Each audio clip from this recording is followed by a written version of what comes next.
Prior to the launching of the invasion of Western Europe, the Allies established a joint Anglo-American command structure. This command structure was known as the Supreme Headquarters of the Allied Expeditionary Force, or SHAEF for short. SHAEF had authority over all branches of the air, land, and sea forces of the Allied countries. General Dwight D. Eisenhower was appointed as the Supreme Commander of the Allied Expeditionary Forces for Operation Overlord in late 1943 and headed SHAEF, which oversaw the entire liberation of Nazi-occupied northwest Europe. Eisenhower was in charge of making all final decisions relating to the invasion, and although he is sometimes criticized for focusing too heavily on politics, he was a skilled administrator and was known for his tact and diplomacy. Eisenhower tried to ease the tensions between members of SHAEF and to place the needs of the alliance above national interests. He also took responsibility for the lives of his men very seriously. An example of this was found on the 5th of June 1944 when, having ordered the invasion to proceed, he wrote a note in which he accepted all blame for the invasion if indeed the Allies were repulsed and the invasion was deemed a failure. Air Chief Marshal Sir Arthur Tedder served under Eisenhower as the Deputy Supreme Commander of the Allied Expeditionary Force. Tedder worked closely with RAF Bomber Command and the US Strategic Air Forces in Europe, who often clashed with other members of SHAEF.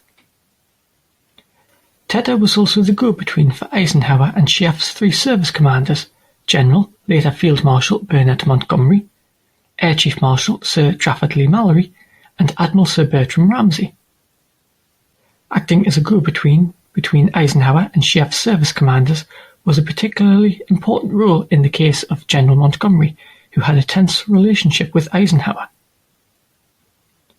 Tedder was largely responsible for British air strategy and organisation during the invasion. Tedder believed that air power should support all aspects of Allied strategy and encouraged its use to target German transportation and communication links, as well as industrial and administrative centres. Tedder would also be influential in shaping the bombing campaigns of late 1944 and early 1945, in which he applied his strategy, nicknamed the Tedder Carpet, of supporting land forces using concentrated carpet bombing.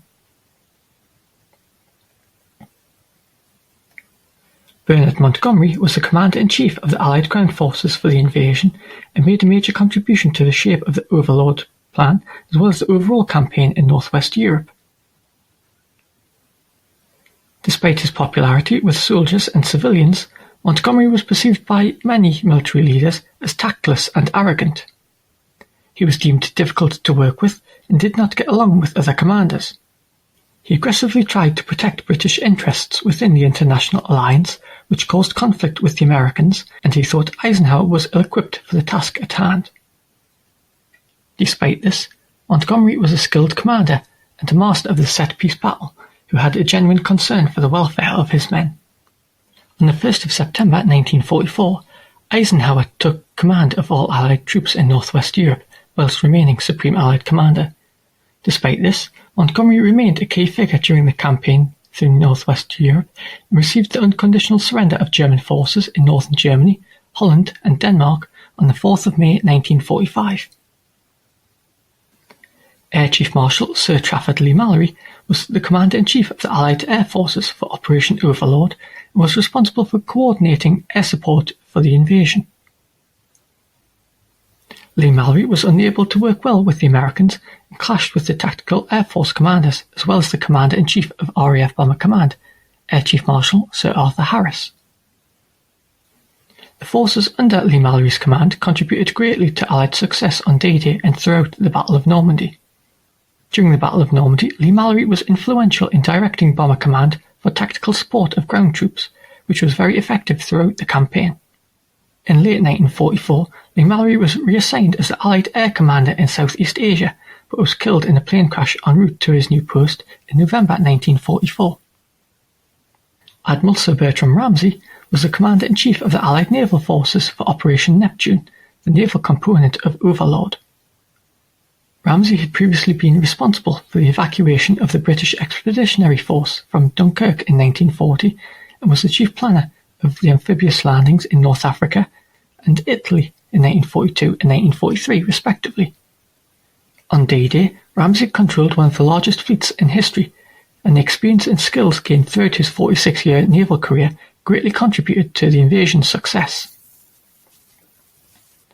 Ramsay continued to play an important role in planning operations throughout the campaign in northwest Europe. Tragically, he would be killed in a plane crash on his way to meet Field Marshal Montgomery on the 2nd of January 1945. Many thanks for watching. Please subscribe for more updates, like and share. You can also help to support the channel at Patreon. Details are in the description box below.